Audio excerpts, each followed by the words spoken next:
Order is the reason WA failed in its bid for the AFL Grand Final.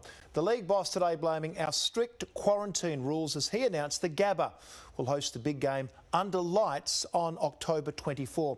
And he added, insult to injury, the Eagles will only get a maximum of one final in Perth. A preliminary final would also be held in Queensland. We have reporters at the Gabba and Optus Stadium tonight. Joshua Dorr begins our coverage. With the Holy Grail taking centre stage in its new home, a quarantined AFL boss could no longer hide footy's worst kept secret. So it is my pleasure to formally announce that the 2020 Toyota AFL Grand Final will be played in Queensland at the Gabba.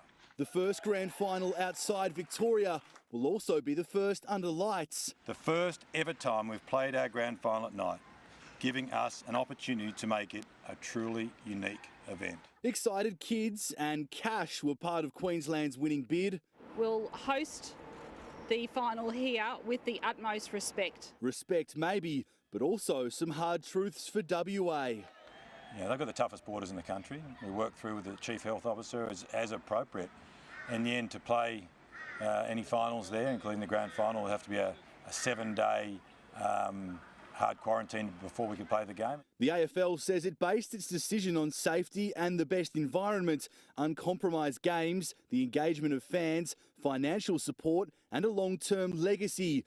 With an almost new Optus Stadium sitting empty, many West Australians would argue the only criteria we didn't meet was handing the AFL money. We insist on quarantine and safety first and foremost. We're not going to pay millions of dollars to the AFL. How on earth do you overlook Western Australia with all of the lack of restrictions, all of the capacity to fill into that stadium, and you overlook Western Australia? It's the first rule of AFL, always look to see how you can screw over WA. So on this turf on October 24, under lights, two teams will play off for this, the AFL Premiership Cup, in front of just 30,000 at an ageing Gabba instead of 60,000 inside Optus Stadium.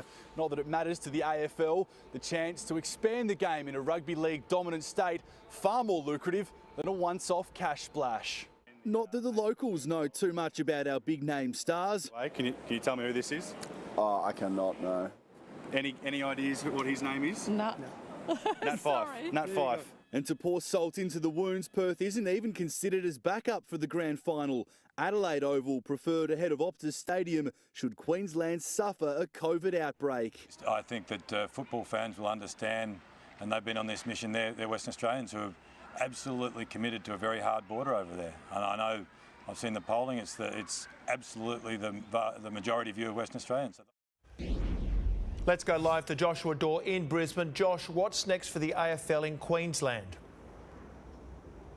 Michael, the only thing left to confirm is the time of the Grand Final. We know it will be at night, likely a 6 or 7 p.m. local time start, with the AFL keen to avoid a clash with the Cox Plate, which is also on October 24. But the winning bid today means Queensland has also secured the rights to award season on Grand Final week, with a Brownlow medal to be held likely on the Gold Coast and also partly virtual, all part of a festival of footy in the lead up to the big dance. It's going to be a huge party here, Michael, but unfortunately it's one West Australians aren't invited to. Would have been so good here as well. Josh, thank you. Let's bring in Jerry Damassi.